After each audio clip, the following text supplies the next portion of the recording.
नारायणं नमस्कृतं नरं चैव नरोत्तमं देवीं सरस्वतीं व्यासं ततो जयमुदीरयेत्। व्यासाय विष्णुरूपाय व्यासरूपाय विष्णवे नमो वै ब्रह्मदेवाय वसिष्ठाय नमो नमः। गुरुर्ब्रह्मा गुरुर्विष्णु गुरुर्देवो महेश्वर गुरुर्साक्षात् परब्रह्म तस्मै श्रीगुरवे नमः। बोलिए श्री महाभारत ग्रंथ की जय, श्री व्यास जी महाराज की जय, श्री सद्गुरुदेव भगवान की जय। महाभारत के उद्योग पर्व में वर्णित विदुर नीति का हम चिंतन मनन करते हुए 6वें अध्याय में हैं। कल तक हमने 23वां मंत्र तक हमने चिंतन मनन किया था। आज 24वां सूत्र से हम प्रसंग को आगे बढ़ा रहे हैं। कुल इसमें 48 मंत्र हैं। आइए अब विधिवत रूप से कोशिश यही रहेगी कि आज 6वां अध्याय को भी प्रणाम करें। तो यहाँ पर विदुर जी धृतराष्ट्र को समझा रहे हैं और उपदेश दे रहे हैं। तो 24वां श्लोक में विदुर जी कहते हैं, अनधिक्य यथा वेदान न विप्र श्राद्धमर्हति एवं अश्नुत षाड गुण्यो न मंत्रम श्रोतुमर्हति। कहते हैं जैसे वेद जिन्होंने नहीं पढ़ा हुआ है ऐसे ब्राह्मण श्राद्ध के अधिकारी नहीं होता है, क्योंकि श्राद्धों में वाक्यों को अच्छी तरह से प्रस्तुत करना चाहिए। माताओं के लिए अलग वाक्य होती है, पिताओं के लिए अलग होती है, तो वहां पर वाक्य का गठन आदि करनी पड़ती है। इसलिए श्राद्ध में जिस किसी भी ब्राह्मण को नहीं लगाना चाहिए, पठित ब्राह्मण ही जो वेद मंत्र का अच्छी तरह से जानकार हो, जो पठित हो, ऐसा ब्राह्मण ही श्राद्ध के लिए श्रेयस्कर माना गया है। देव कार्यों में कोई भी ब्राह्मण चल जाते हैं, लेकिन पितृ कार्यों में पढ़े लिखे ब्राह्मणों को जोर दिया गया है। और उसी प्रकार जो संधि, ये 6 गुण बताए गए हैं। राजा के जो मंत्रणा देने वाले व्यक्ति हैं, जो गुप्तचर हैं, इनके अंदर में 6 गुण होना चाहिए। वो कौन कौन सी हैं? एक तो कहते हैं संधि के विषय में जानकार हो। संधि, विग्रह, यान, आसन, द्वैधी भाव और समाश्रय, ये 6 गुण वाले व्यक्ति को ही नियुक्त करना चाहिए। उसी के विषय में अगले सूत्र में कहते हैं, स्थान वृद्धिक्षयज्ञस्य षाड्गुण्य विदितात्मनः अनवज्ञातशीलस्य स्वाधीना पृथ्वी नृपः। कहते हैं जो संधि, विग्रह आदि ये 6 गुणों की जानकार के कारण प्रसिद्ध माने गए हैं। स्थिति, वृद्धि और ह्रास को जो जानता है और जिसके स्वभाव की सब लोग प्रशंसा करते हैं, उसकी ही राजा के अधीन में ये पृथ्वी रहती है। इसलिए राजा को अपने भी ये सभी चीजों को विषय में जानकारी अच्छी तरह से होना चाहिए, और जो अपने आसपास के हैं उन लोगों को भी ये सब चीज ज्ञान हो जाए तो लंबी समय तक राजा की राज्य स्थिर रह सकता है, लंबे समय तक वो राज भोग कर पाता है। ये बात बता रहे हैं। अगले सूत्र में भी इसी प्रकार की भावों को व्यक्त किया गया है। जो कहते हैं कि किस राजा के अधीन पृथ्वी होती है, उसी की बात बता रहे हैं इसमें भी, कि अमोघ क्रोध हर्षस्य स्वयं कृत्यान्नवेक्षण आत्मा प्रत्यय कोशस्य वसुदैव वसुंधरा। जो राजा होकर के क्रोध और हर्ष व्यर्थ नहीं, मतलब इस तरीके से न तो ज्यादा क्रोध न तो ज्यादा हर्ष इनके पीछे जो लगता है, अर्थात व्यर्थता के प्रति जो नहीं लगाता है, जो आवश्यक कार्यों में स्वयं देखभाल जो करता है, जो खजाना भी स्वयं जानकारी रखता है, राजा होकर के अपने खजाना में क्या क्या चीजें इसके जानकारी स्वयं रखता है, उसी की ही पृथ्वी पर्याप्त धन देने वाली होती है। अर्थात संरक्षण उन्हीं को ही पृथ्वी माता प्रदान करती है। कहने का मतलब वही व्यक्ति दीर्घ समय तक राज्य का उपभोग कर पाएगा, ये बात बता रहे हैं। अगले सूत्र में कहते हैं, नाम मांत्रेण तुष्येत छत्रेण च महीपति भृत्येभ्यो विसृजेद अर्थान एकः सर्वहरो भवेत। कहते हैं राजा होकर के राजा नाम से और राजोचित छत्र धारण से संतुष्ट रहें और सेवकों को पर्याप्त धन दें और सभी के सभी अपने आप ही हड़प नहीं ले, अर्थात संतुष्ट भी रहें। जो सेवक हैं सेवक को ही पर्याप्त उनका देखभाल भी करें।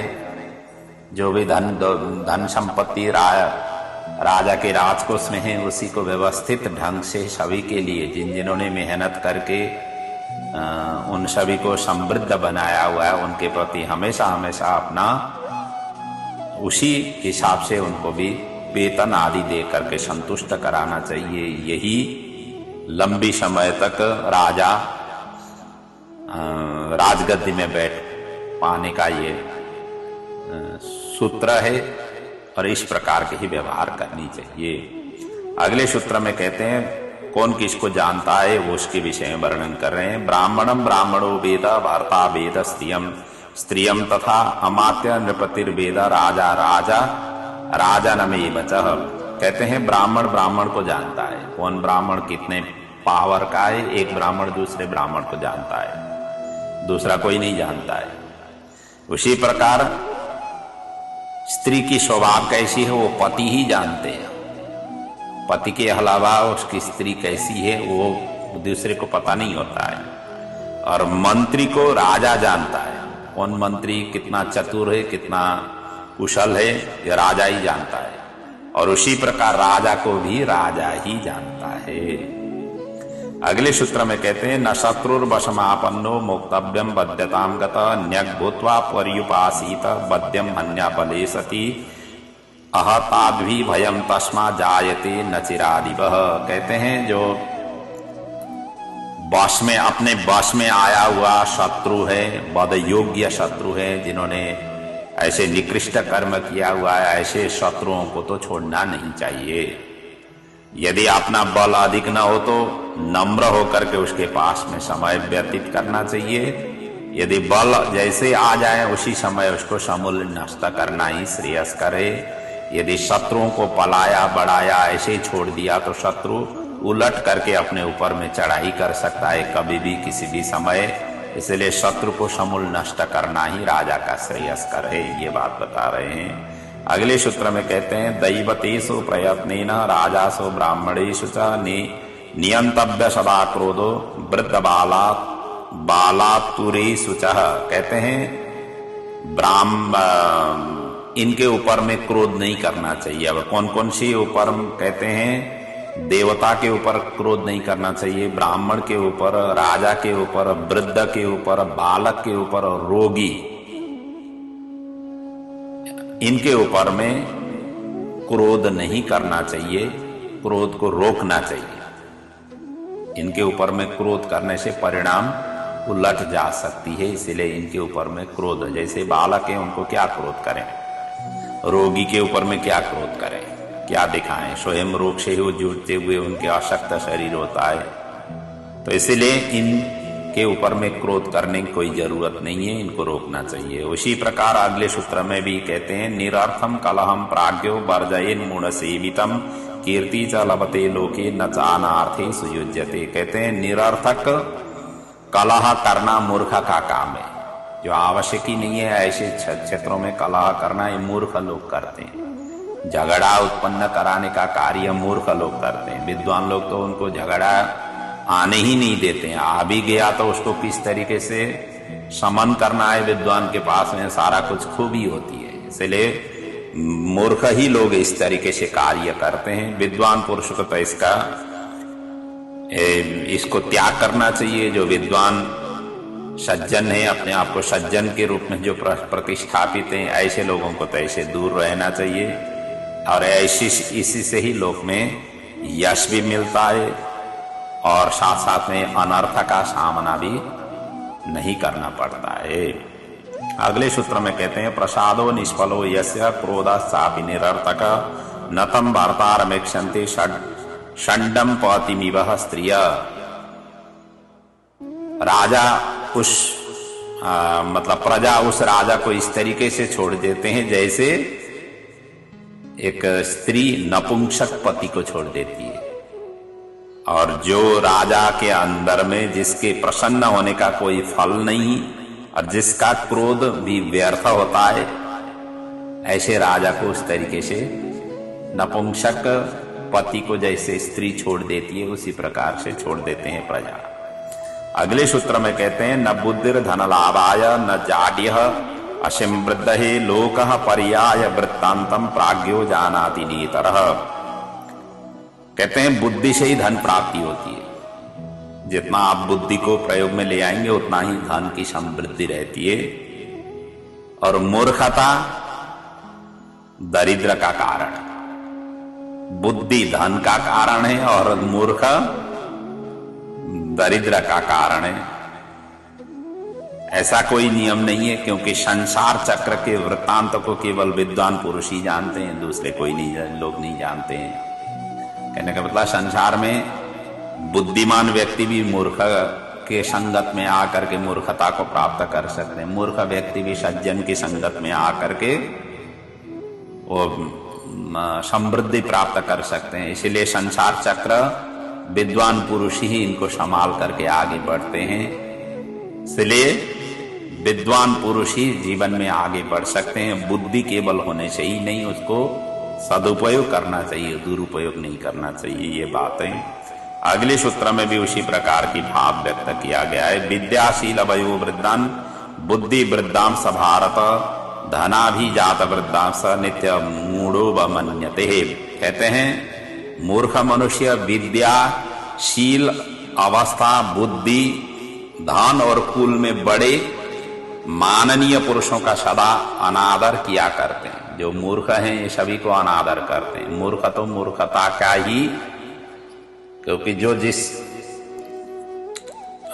स्वरूप का है उसी स्वरूप के ही लोग ज्यादा उसको पसंद होती है। उससे विपरीत टाइप के लोगों को उनके साथ में जचता नहीं है।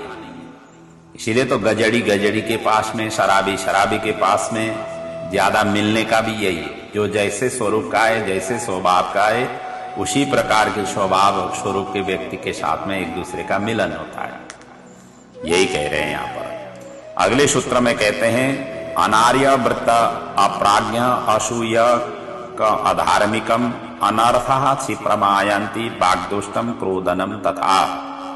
जिसका चरित्र पहले से ही निंदनीय है, प्रशंसा करने योग्य नहीं है, जो मूर्ख है, जो गुणों को भी दोष देखते हैं, देखने वाले हैं, अधार्मिक हैं और सदैव अप्रिय वचन बोलने वाले हैं और क्रोधी हैं, और ऐसे व्यक्ति को शीघ्र ही संकट उपस्थित होने वाला है, ऐसा सूचना मानना चाहिए। तो कहने का मतलब जो धीर नहीं है, जो चरित्र सच्चरित्र नहीं है, ऐसे व्यक्ति का शीघ्र ही पतन हो जाती है। ऐसे व्यक्ति अंततोगत्वा टूट पड़ जाते हैं, इनके ऊपर में संकट ही संकट टूट पड़ जाते हैं। ये बात कहा गया है। अगले सूत्र में कहते हैं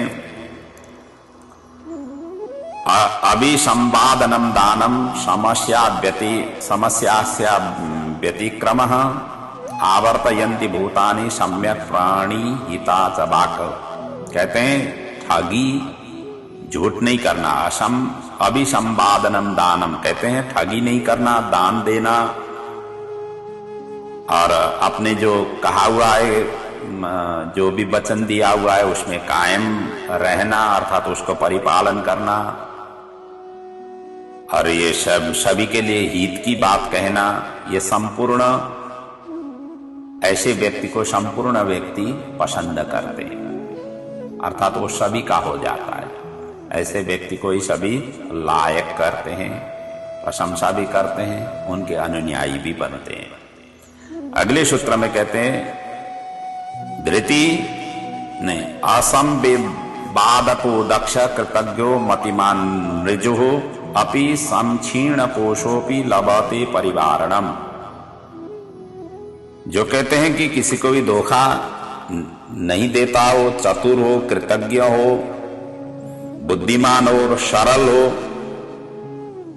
और राजा की खजाना, राज जो खजाना है वो खत्म हो जाने पर भी जो सहायकों का मतलब साथ जिनको मिलता ही रहता हो, सहायक मिलते रहते हो, मिल जाते हो, और ऐसे ही व्यक्ति ही आगे बढ़ पाता है। अर्थात उस तरीके से आचरण करने वाला राजा के पास में ही ऐसे सेवक मिलते हैं। अगले सूत्र में भी किस तरीके से राजकोष को आगे बढ़ा सकते हैं, राज्य की लक्ष्मी को आगे बढ़ा सकते हैं, इसके विषय में वर्णन कर रहे हैं। कहते हैं धृति सामोदमा शौचम कारुण्यम बाग निष्ठुर मंत्राणां चानि भी द्रोह सप्तैका समिदः श्रिय। ये 7 कार्यों से लक्ष्मी की अभिवृद्धि होती है। क्या क्या है? धृति मतलब धैर्य धारण करना, समो मनः निग्रह करना, इसी प्रकार इंद्रिय का संयम करने वाला, पवित्रता पवित्र आचरण में रहने वाला, दया, कोमल वाणी और मित्र से द्रोह नहीं करना। जो अपने एकदम आत्मीय मित्र हैं उनसे जो द्रोह नहीं करते हैं, ये सभी के सभी लक्ष्मी को अभिवृद्धि कराने वाले सूचक हैं। अपने घर में भी अपने आप को भी इस तरीके की व्यवहार करने वाले व्यक्ति के पास में लक्ष्मी स्थिर रूप से निवास भी करती है और अभिवृद्धि भी कराती है। अगले सूत्र में कहते हैं उसी भाव को ही व्यक्त किया गया है। असम विभागी दुष्टात्मा कृतज्ञो निरपत्रपः तद्रंगी नराधीपो लोके वर्जनीयो नराधिपः। कहते हैं जो अपने आश्रित धन का ठीक ठीक बंटवारा नहीं करता हो और जो दुष्ट, कृतज्ञ और निर्लज्ज है, और ऐसे लोग ऐसे राजा को लोक में त्याग देने योग्य है। ऐसे राजा को कोई भी आगे सम्मान नहीं देते हैं। ऐसे राजा को त्याग देना ही श्रेयस्कर है और त्याग भी देते हैं।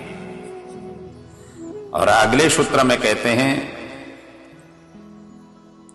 निर्दोष को सताने से हानि होती है। जिसका दोष नहीं है ऐसे व्यक्ति को सताने लग जाए तो उससे अपना श्रेय और कल्याण नहीं होती है, वो हानि ही होती है। इस बात को व्यक्त कर रहे हैं। नचः रात्रो सुखम शेते ससर्प इव वेस्मनिः यकोप यति निर्दोषम सदोषोभ्यांतरम जनम। यहाँ उदाहरण ये दे रहे हैं कि घर में सर्प मतलब घर के अंदर में सर्प हो तो उस घर में जा करके घर वाले लोग जो है ना सो नहीं सकते हैं। रात को कैसे सोएंगे? घर के अंदर में सर्प घुसा हुआ हो तो कभी भी कहीं भी आकर के काट लेगा। रात भर उसको जागरण रहना पड़ता है। ऐसी स्थिति हो तो उसी प्रकार जो स्वयं दोषी होकर भी निर्दोष आत्मीय व्यक्ति को जो कुपित करता है उनकी भी हालत यही होती है। ये बात बता रहे हैं। और अगले सूत्र में कहते हैं येषु दुष्टेषु दोषः स्याद् योग क्षेमस्य भारत सदा प्रसादनम तेषम देवतानामिवाचरेत। ये कहते हैं देवताओं की तरह प्रसन्न रखना चाहिए किस किस को? जिनके ऊपर दोषारोपण करने से योग और क्षेम बाधा आती हो। योग और क्षेम के लिए जिनको बाधा आती है उन लोगों को देवता की भांति सदा प्रसन्न रखना चाहिए।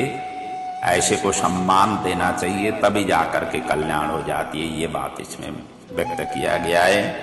अगले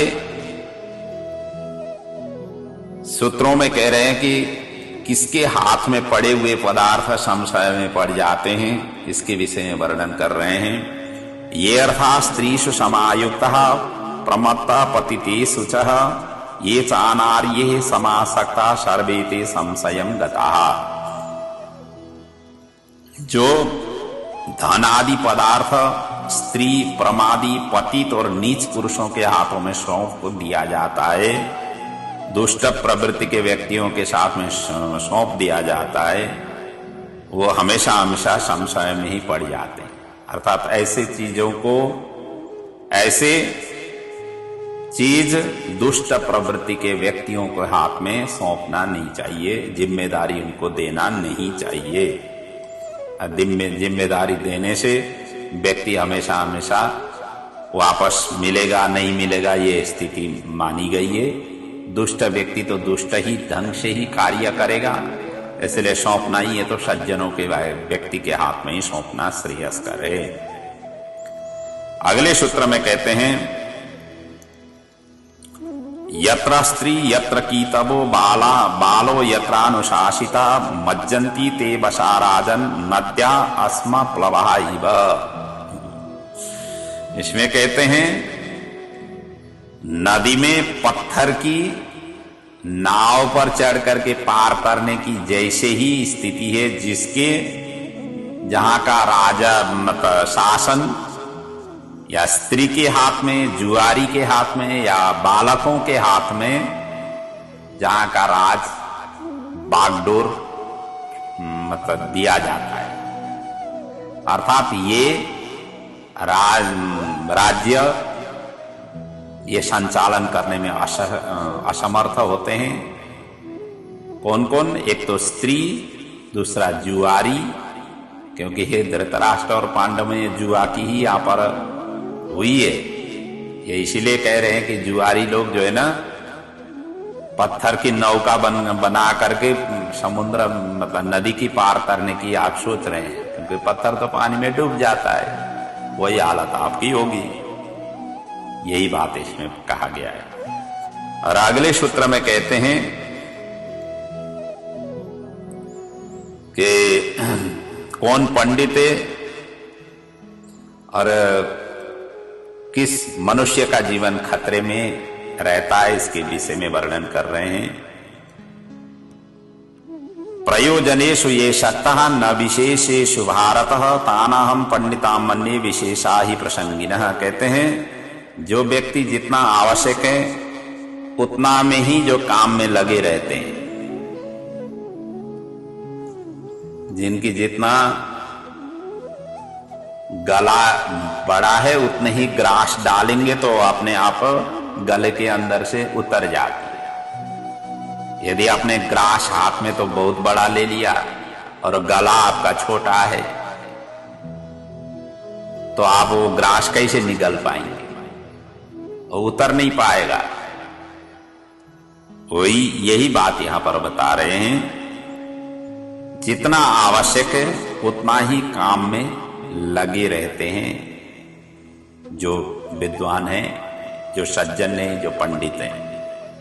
अधिक में हाथ वो नहीं डालते, और उसी को ही वस्तु तत्व विद्वान और पंडित कहा गया है, क्योंकि अधिक में हाथ डालना एक तरह से संघर्ष का ही स्वरूप है। उसके बाद में तो फिर अधिक में डालेंगे तो ऊपर से टेंशन होगा और अनेक तरह की जो है समस्याएं आ जाएगी। जितने से गुजर बसर हो जाती है उसमें ही मस्त रहो, ये कह रहे हैं। अगले सूत्र में कहते हैं कौन के जीवन खतरे में है, इसी के विषय में वर्णन कर रहे हैं। ये प्रशंसन्ति कीतवः यम प्रशंसन्ति चारणा यम प्रशंसन्ति बंधक्यो न स जीवति मानवः। कहते हैं जुआरी जिसकी तारीफ करते हो, प्रशंसा करते हो, और चारण जिसकी प्रशंसा का गान करते हो। और इतना ही नहीं, अगले में कहते हैं बेशियाएं जिनकी बड़ाई किया करती है वो मनुष्य जीते जी मुर्दे की समान है, मरा हुआ ही है तो वो शरीर जिया हुआ ही है, श्वास प्रश्वास तो ले रहा है लेकिन मुर्दे की समान माना गया है। और अगले दो सूत्रों में यहां पर विदुर जी इस अध्याय की समेट रहे हैं और अध्याय की पूर्ण कर रहे हैं। पांडवों के पास में क्या सामर्थ्य है और दुर्योधन के पास में क्या सामर्थ्य है, इसका उचित आप निरूपण करें, तभी जाकर के आपको कल्याण होगा, ये बात बता रहे हैं। कहते हैं हित्वातान पठित श्वासवान पांडवान अमितो जशः आहितम भारतैश्वर्यः त्वया दुर्योधने महत। कहते हैं आपने उन महान धनुर्धर और अत्यंत तेजस्वी पांडवों को छोड़ करके आप महान ऐश्वर्य का जो भार है दुर्योधन के ऊपर में आपने रख दिया है। ये आपने गलती किया हुआ है। इसीलिए इसको आप अच्छी तरह से सोच समझ करके ही आपको कार्य करना श्रेयस्कर रहेगा। इसमें आप गलती कर रहे हैं, ये भाव उन्होंने व्यक्त किया हुआ है। और अगले सूत्र में भी उसी प्रकार की भाव व्यक्त कर रहे हैं। तम द्रक्ष्यसि परिभ्रष्टम तस्मात् त्वम अचिरादिवः ऐश्वर्यम मदसंपूर्णम बलिम लोकत्रया दिवः। बलि नाम के जो राजा हुए वो त्रिलोक के विजय प्राप्त हुए थे, लेकिन हुआ क्या है कि वो त्रिलोक से भ्रष्ट हुए। इसी प्रकार आज आप बलि की तरह एकदम सर्वसमर्थवान हैं, क्योंकि कौरव पांडव आपके आज्ञा के अधीनस्थ में रहने वाले हैं।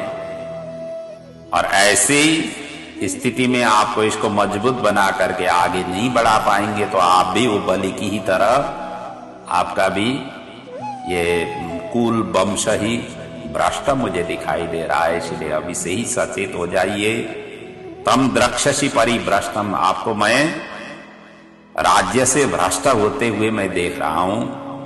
तस्मात् त्वम अचिरादिव, इसलिए इसके लिए आप अब विलंब नहीं करिए, क्योंकि ऐश्वर्य मद संपूर्णम, ऐश्वर्य के मद के द्वारा जिस तरीके से बलि ने अपने आप को सर्वश्रेष्ठ रूप से जिस तरीके से ऐश्वर्य के मद में आकर के जो प्रतिस्थापित हुआ था, अंततो गत्वा तीनों लोकों से भ्रष्ट मतलब पतन हुआ था। इसी प्रकार की स्थिति भी आपके जीवन में होने वाली है, आपके परिवार में होने वाली है। और इससे आप रोक ले लीजिए। पांडवों को उचित सम्मान देते हुए और उनको कभी भी विचलित नहीं करिए। वो काष्ठ के अंदर में अग्नि की तरह है। उनको यदि आप थोड़ा सा भी अनिष्ट करेंगे तो वो जो है ना आग की तरह बबुला हो करके उठ करके सारा का सारा नष्ट कर देंगे। इसलिए आप सचेत हो जाइए। ये अभिव्यक्ति विदुर जी ने धृतराष्ट्र को समझाया हुआ है। और यहीं आकर के ये विदुर नीति का 6वां अध्याय का प्रसंग भी पूर्ण हुआ है। आशा यही है कि विदुर नीति की इन ज्ञान गुणों की बातों से अपने जीवन में, अपने परिवार में, समाज के लिए सहायक सिद्ध हो। यही प्रभु के चरणों में वंदन प्रार्थना सहित 6वां अध्याय को प्रणाम करते हुए मैं भी अपने वाणी को यहाँ पर विराम ले रहा हूँ। ओम पूर्णमदः पूर्णमिदं पूर्णात् पूर्णमुदच्यते पूर्णस्य पूर्णमादाय पूर्णमेवावशिष्यते। ओम शांति शांति शांति। ओम।